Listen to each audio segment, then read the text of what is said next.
Assalamualaikum warahmatullahi wabarakatuh. Kali ini kita akan memberikan satu informasi yang sangat mengejutkan. Ini datangnya dari Kiai Imad atau Kiai Haji Imaduddin Usman Al-Bantani.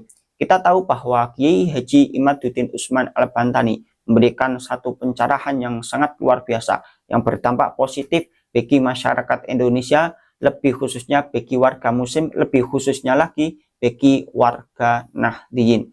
Terkait tentang pencerahan beliau, ini benar-benar sangat luar biasa. Ya, pastinya ada yang mengakui bahwa beliau ini sangat luar biasa, atau ada yang diam-diam mengakui, atau bahkan ada yang menolak. Itu hal yang wajar terkait tentang permasalahan ini, karena di sisi lain kita tahu bahwa ketika ada orang yang disukai, pasti di sisi lain ada yang membenci. Atau sebaliknya, ketika ada orang yang membenci, di sisi lain ada orang yang menyukai.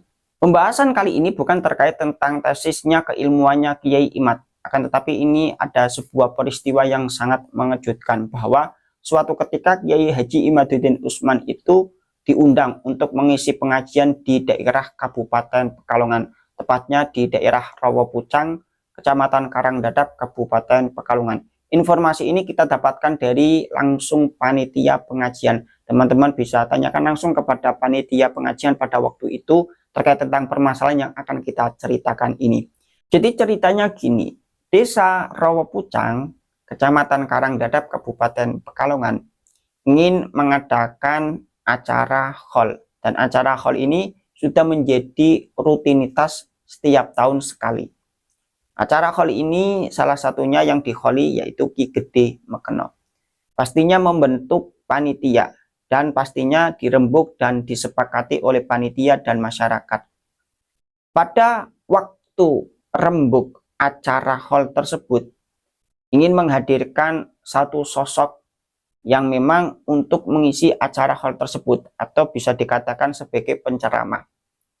Nah, maka masyarakat di situ dan panitia memberi gambaran bahwa ini yang ngisi acara kalau bisa Kiai Imad. Masyarakat sepakat, panitia juga sepakat. Ketika sudah sepakat menghubungi Kiai Haji Imaduddin Usman, dan Kiai Haji Imaduddin Usman itu sepakat akan mengisi acara haul di daerah Karangdadap tersebut untuk mengisi ceramah acara haul. Akan tetapi pastinya kita tahu bahwa ceramah-ceramah Kiai Haji Imaduddin Usman itu mempunyai ataupun mendapatkan sebuah tantangan-tantangan. Bukan hanya di satu tempat, akan tetapi di beberapa tempat. Ya, salah satunya di Kabupaten Pekalongan yang kita ceritakan ini. Lebih-lebih kita tahu bahwa Kabupaten Pekalongan itu banyak orang-orang yang sudah terdoktrin dan menjadi mukibin. Untuk menyadarkan masyarakat Pekalongan pastinya agak sulit dibandingkan yang lainnya. Ya, walaupun di lain tempat juga agak sulit. Tapi alhamdulillah di daerah Rawapucang dan Karangdadap itu banyak orang-orang yang sudah memahami terkait tentang nasabnya klan Ba'alwi tidak tersambung, terkait tentang adanya sejarah yang dibelokkan, makam-makam yang diklaim, makam palsu, ataupun yang lain. Sehingga masyarakat mendukung terkait tentang pergerakan Kiai Imad, bahkan ingin mengundang Kiai Imad untuk mengisi acara. Kiai Imad sudah sepakat dan akan mengisi acara tersebut. Masyarakat sudah senang dan mempersiapkan semuanya, baik itu panggung, snack, dan lain sebagainya. Ketika acaranya sudah mendekati pada hari H, ini panitia mendapatkan informasi. Informasi ini datangnya bukan dari Kiai Imad pertama, akan tetapi informasi ini datangnya dari masyarakat dan sebagian orang.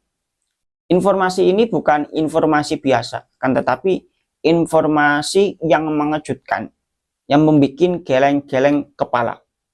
Jadi teman-teman bisa tanyakan langsung kepada panitia acara tersebut terkait tentang kevalitan informasi ini. Kita sampaikan karena kita langsung mendapatkan cerita dari panitia. Lah, ketika waktu sudah mendekati, panitia mendapatkan informasi yang berupa bahwa Kiai Imad mendapatkan ancaman, mendapatkan teror, dan lain sebagainya. Bahkan ada kata-kata dan ada sayembara siapa yang mampu membawa kepalanya Kiai Imad itu akan dihadiahi 1 M lebih. Itu kita mendapatkan informasi, kita geleng-geleng mendengarkan seperti itu. Saking orang tersebut itu benci terhadap Kiai Imad, saking orang tersebut itu terganggu oleh Kiai Imad, itu sampai-sampai memberikan sayembara. Siapa yang mampu membawa kepalanya Kiai Imad itu akan dihadiahi 1 M lebih. Itu ketika apa? Ketika Kiai Imad ngisi acara di Kabupaten Pekalongan. Dengan adanya ancaman tersebut, panitia langsung menghubungi Kiai Imad. Maka menceritakan semuanya, begitu ada ancaman, ada teror, ada sayembara ini dan itu disepakati oleh Kiai Imad dan panitia bahwa Kiai Imad itu tidak akan menghadiri acara tersebut demi menjaga keselamatan, demi menjaga kondisivitas. Kenapa kok demikian? Karena memang melihat dari keadaan, lokasi juga.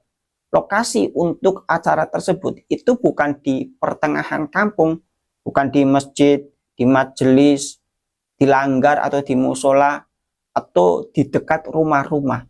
Itu bukan. Melainkan acara tersebut itu di sebelah makam.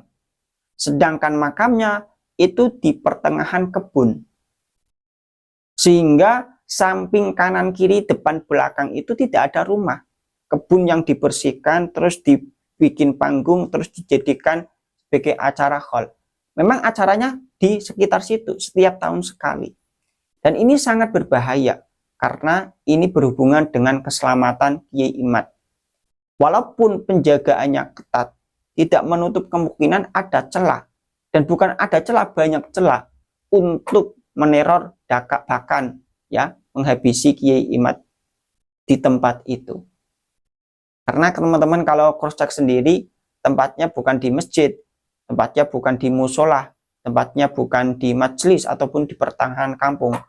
Tempatnya di pertengahan kebun, yang di situ di sampingnya ada makam sesepuh di daerah Rawabujang. Walaupun Kiai Imad itu tidak hadir, akan tetapi acara tersebut berjalan dengan lancar dan tetap dilaksanakan sampai usai. Ya alhamdulillah acara tersebut itu sukses. Kita bisa melihat bagaimana beratnya perjuangan Kiai Imad. Banyak teror, banyak tantangan, banyak ancaman. Bukan hanya di Kabupaten Pekalongan, saya yakin di beberapa tempat yang lain juga demikian. Walaupun tidak se-ekstrim atau bahkan lebih ekstrim dari yang ada di Kabupaten Pekalongan. Ini cerita teman-teman bisa cross check dan bisa tanyakan langsung kepada panitia acara hall tahun kemarin terkait tentang acara Ki Gede Mekeno atau acara hall Ki Gede Mekeno. Dan ingin mengundang Kiai Imad akan tetapi gagal ataupun tidak jadi karena ada beberapa teror dan ancaman. 1 kepala Kiai Imad ya itu akan dihadiahi 1 M lebih. Ini benar-benar bikin gedek-gedek. Bahkan kita mendengar itu sampai 3 M. Dengan adanya kejadian seperti ini, orang-orang yang mengancam, yang meneror, bahkan membuat sayembara, itu jelas orang yang sangat-sangat benci terhadap Kiai Haji Imaduddin Usman Al-Bantani. Padahal kita tahu adanya Kiai Haji Imaduddin Usman ini memberikan satu pencerahan dan memberikan dampak yang positif bagi warga masyarakat Indonesia secara umum dan khususnya bagi warga Nahdliyin. Kita tidak bisa menutup mata. Dulu para kiai-kiai kita itu direndahkan, dihina, dicaci maki, didawiri. Masyarakat banyak yang didawiri, diminta-minta, diancam. Setelah munculnya Kiai Haji Imaduddin Usman memberikan satu informasi keilmuan terkait tentang nasabnya klan Balawi, hurufatnya, doktrinnya, dan lain sebagainya, masyarakat sudah mulai menyadari dan melawan hal demikian. Maka apa yang dilakukan oleh klan Balawi, begitu pendawiran, mencaci maki, memprovokasi, itu mulai redup dan bahkan hilang. Maka ini tidak bisa dipungkiri. Jasa Kiai Haji Imaduddin Usman bagi warga Nahdliyin dan umumnya bagi warga Indonesia sangat-sangatlah besar. Ya pastinya dengan adanya gerakan yang dilakukan oleh Kiai Haji Imaduddin Usman, banyak yang mencintai dan mendukung, tapi di sisi lain orang yang terdampak kerugian pasti tidak suka terhadap Kiai Haji Imaduddin Usman Al-Bantani. Ya, kita tetap doakan semoga Kiai Haji Imaduddin Usman dipanjangkan umur, diberi kesehatan, dan diberi keselamatan.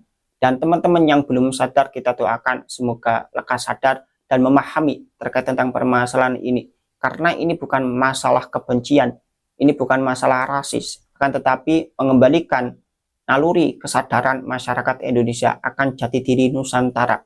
Bahkan kita paham bahwa Islam tidak seperti apa yang dilakukan oleh klan Ba'alwi, mendawin-dawin, meminta, mencaci maki. Tapi Islam mengajarkan tentang toleransi, mengajarkan terkait tentang rahmatan lil alamin, mengajarkan terkait tentang kebaikan-kebaikan. Jadi mulai zaman dulu sampai hari ini. Maka ketika kita lihat perilaku-perilaku yang dilakukan oleh klan Ba'alwi, begitu doktrin, begitu perilaku mencaci maki, provokasi ataupun yang lainnya, ini jelas tidak mencerminkan agama Islam itu sendiri. Ya, kita berharap bagi warga masyarakat Indonesia yang belum sadar dan belum memahami, kita doakan semoga sadar dan memahami. Mungkin itu saja yang bisa kita sampaikan. Banyak kesalahan, kehilafan, kita minta maaf sebesar-besarnya. Suratiro Joyoningrat, Lebur Dening Pangastuti. Salam Nusantara, salam sejahtera. Assalamualaikum warahmatullahi wabarakatuh.